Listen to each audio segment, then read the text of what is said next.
Hello Silaholics and welcome to SILaholics Anonymous.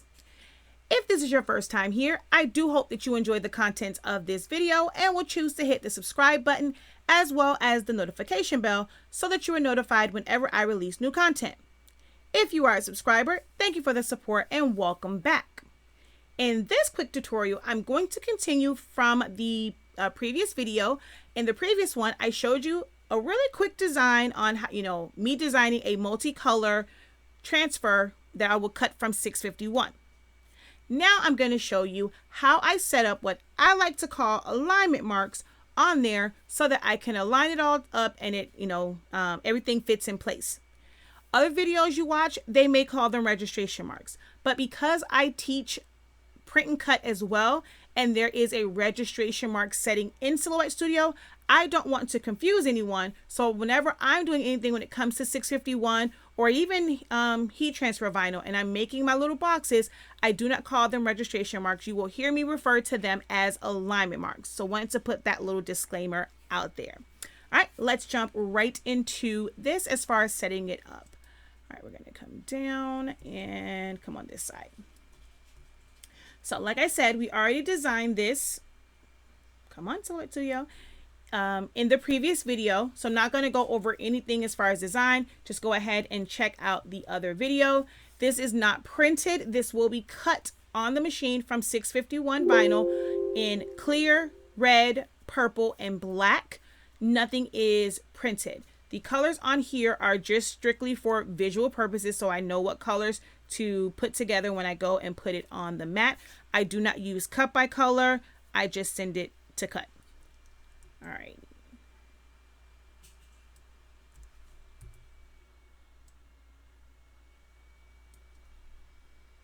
All right, let's change this back to black. All right, to set this up, I like to use just rectangles. It doesn't really matter what size it is. That's totally up to you as far as what size you make them. So I'm just going to put a box here. And then I hold down Control, down arrow, make another box, hold down Shift, and just move it down.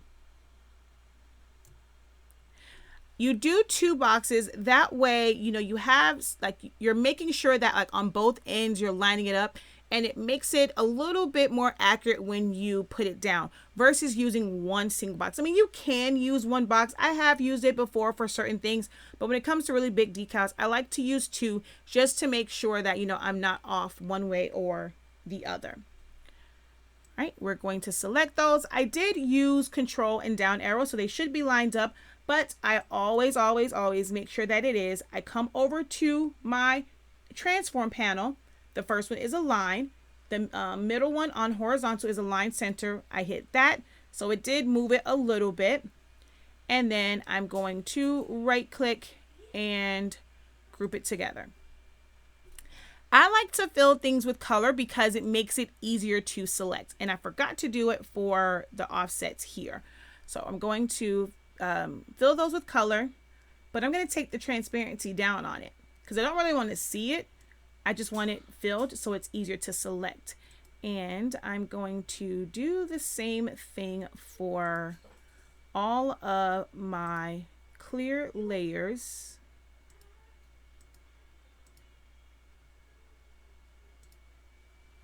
Let's make them white. Send to the back. And take the transparency down. Oh, whoa. I guess I had the wrong one selected over here. So let's click on that, click at the top, make that white, and then send to the back, take the transparency down, and then click on this one and make it red again. Perfect. All right, now what I'm going to do is I'm going to make duplicates of these right on top of each other. Easiest way to do that is to hold down Alt and just click. So for this part, I need 2, one for the clear layer and one for the red layer. So that's going to let me know where to line this red layer up at. So I don't move it on the clear. It's going to stay there. I'm going to cut that all as one big piece, and you'll see if you watch the live demo of it, you'll see that those marks are there. I'm going to leave that like that. Then I'm going to hold down Alt and bring it down over here. All right, we're going to line this up. Now, for this one, I need 3 because I have the black symbol, I have the word gender, and then I still have the clear. I have to know where to line it up at. So we're going to hold down Alt, click, click. I'm going to hold down Alt, and instead of click, we're going to drag it. We're going to bring it to this side. Well, for this one, I'm going to, well, I'll just move this one up here. I can actually take all 3 of these because, again, there's going to be 3 on this side.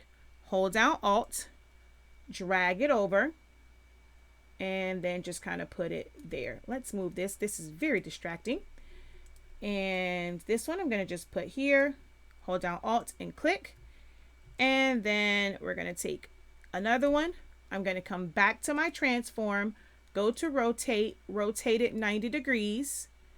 And it needs to be above the letter. Hold down Alt and click. So that one needs 2. That's what I do to set up my alignment marks. Now to break it apart so that I can cut it. I like to leave this whole, just in case there's ever any issues. I don't separate these. If you're not used to it, you can just take the whole thing, hold down Alt, and make a duplicate of it. Put it over in the corner for safekeeping. Me, I'm used to doing this, so I click on the alignment mark. I will click on the design part of it, whether it's a letter or if it was a symbol or whatever. And I'm just going to, oops, nope, undo. We're going to hold down Alt and we're going to make a duplicate and group it together.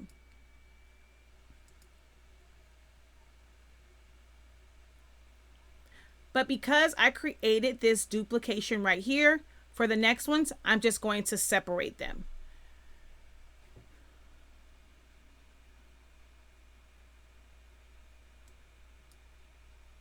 Did it group? No, it did not. Control G, group. All right, I'm going to delete this one so that I don't get confused and make another copy of it.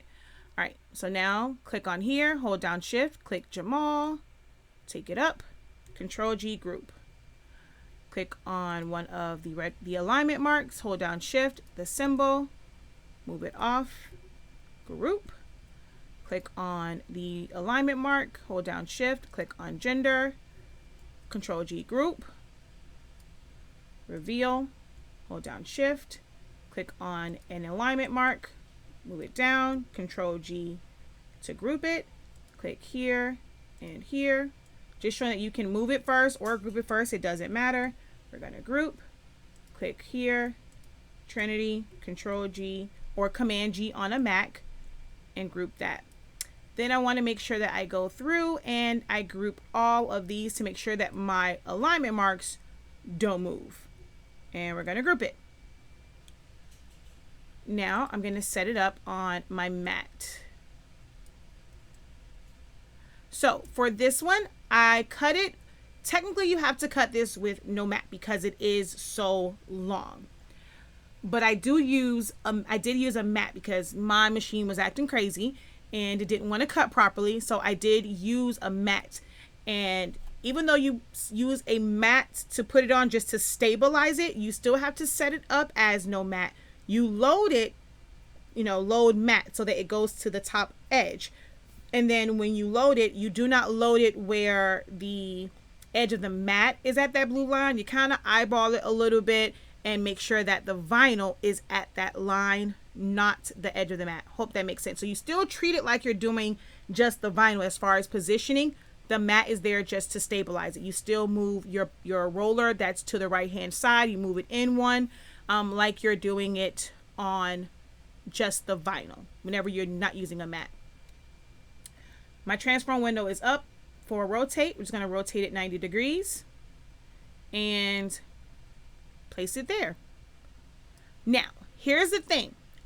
Whenever you're using the setting of no mat, even though I'm using a mat, and when I cut my vinyl, I'm not going to waste vinyl. I'm going to have it where it is, the amount that I need. But for cutting purposes with Silhouette and the fact that you have it set to no matte, you have to make it at least 1 inch bigger. If not, it's not going to cut it. The machine does not know that I'm using a mat to cut it. So it will stop there. Whenever you are truly cutting with no mat, you have to leave that extra inch of space to allow the vinyl or heat transfer vinyl to feed back through. If it gets to a point to where it's going right there to the edge, it's going to come off of the rollers and then it won't be able to feed back through. So you have to have that 1 inch of pretty much wasted vinyl, but it's just so that your design doesn't like go too far under the rollers and then it can't feed back through when it goes back around a letter. So my design is basically a little under 40. So I have to come up to my design page and set it to 41. And you'll see now my cut line moves. So when it was right at 40, which is what I cut my vinyl down to, it's going to cut off part of it. That last registration or alignment mark would not cut. So you have to make it 1 inch bigger. Let's make that 41, not 10. So you see now that cut line moves, but you have all this extra space. Again, that is so that the rollers have all the vinyl doesn't go through and it has something to grip on to feed it back through as it goes back around the design. Right, so that's how you set that one up. And then for all of my other colors, I put them all, well, not all, I mean, I group them together by colors. So we're going to take Gender and Trinity.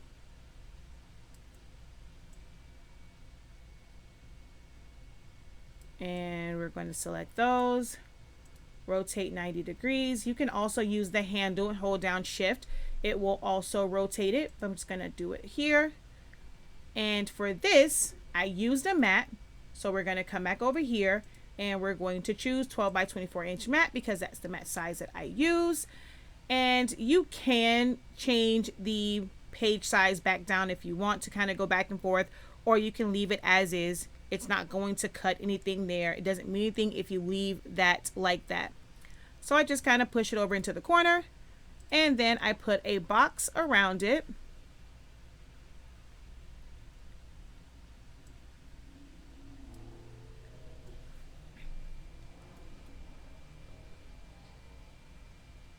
Come on. Just so that it keeps, like, it blocks this part off.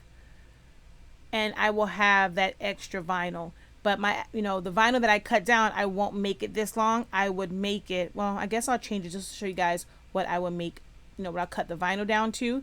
This all together, let's move this out of the way, is about 20 inches.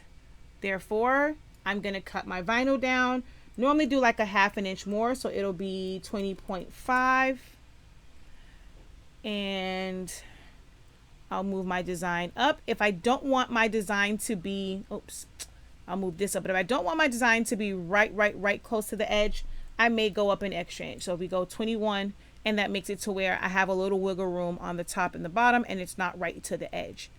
I put my box there again, just so that I have a nice clean line, and I leave this piece because that's actually a lot of good real estate. And we're also going to take this one and move it over some, just so that it's not too close to the top one. And I don't put the box right on it. I just make it where it goes off because it's not going to cut anything that's not in the design area. So it pretty much just makes it where it's a straight line. You can use a straight line if you want to. I'm just so used to using a box. So I'll do that for that one. And then I normally group these together so they stay together and I can move them all this one when I move the next one.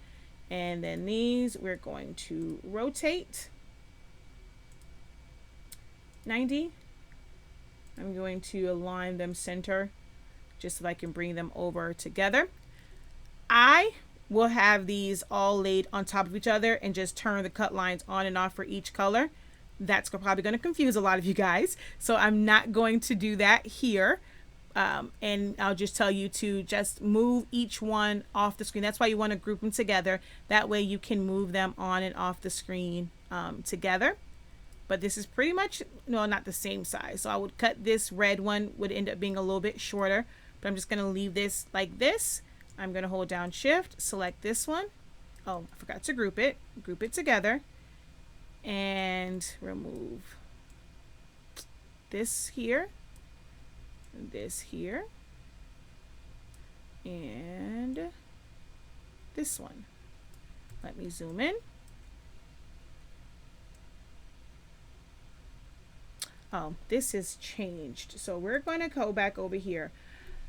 I forgot when I redid 4.4.206, it changed my settings. So I'm going to come over here and, oh no, wrong one. I changed those already. We're going to go to general. No, what's on the right? Defaults. Cut to the edge of page. And okay.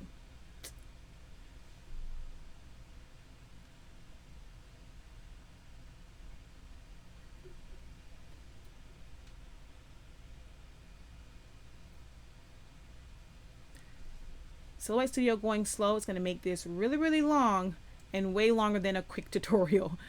All right, we're going to pull this kind of over some just so I have some space in between it. I could rotate this one 180 where it's bigger at the bottom, and I just cut around it when I get ready to cut it. And yeah, so that's that one set up, and we'll group them together. So like I said, as I cut them, I will move them on and off the screen. And that's probably the easiest way for you to learn how to do it, is just to move them on and off the screen, leave everything set to cut and just move them on and off the screen. But I'm kind of special and I don't do it that way. So for cut settings, I don't use any of the presets whatsoever. As you can see, this clearly says plain cardstock. I just change them to the settings that I know work. I barely even touch this drop down. I focus on this and I change them to settings that I know work. When I first was cutting, I did have like I would make custom settings. They are there. Some of them are still there. I think it probably saved them. I've updated. So yeah, my custom settings that I've done, because I just put it in the 4.4, are not there, but I don't use any of these presets, not a one. So I'm going to click off. My go-to settings for vinyl is Blade 2. For this design, it's really, really big. It's not intricate, so I can take the speed up really high. So I have it on 8 and then a force of 11 because I use Cricut mats. They're a little bit thicker, so I need a little bit more force to make sure that it cuts through. For the one that I'm going to cut with no mat, I ideally would put it down to about 6. All right, and one single pass. And that is how I set it up. And like I said, I just move each one. So we'll move this. I would go ahead, send that. While it's cutting, I just move this out of the way. Move the next one on screen. And I have 5 machines. So I can send that one to cut. And then I can send this one to a different machine to cut if I'm not using the same machine. So I can just go click on my machines down here, choose a secondary machine, send it to cut. And then I would just click here, move this out of the way, pull this one up and send it to a different machine and cut on 3 machines at a time. I have 5 of them. So, all right. Hopefully you guys learned a lot from this. If you have any additional questions or suggestions for quick tip tutorials, do not hesitate to leave them as a comment below. My email address is also in the description box if you want to email me suggestions for additional quick tip videos or just tutorials in general, or if you would like to ask a question. If you want to kind of keep up with me on the daily and maybe have questions, you know, on any given day and not on a video, you can find me over on Facebook. My Facebook page is SILaholics Anonymous. I do daily live Q&As, and my Facebook group is Silaholics Anonymous Silhouette Help. So you can go in that group and post your questions as well. All right, guys, until next time, have a great one.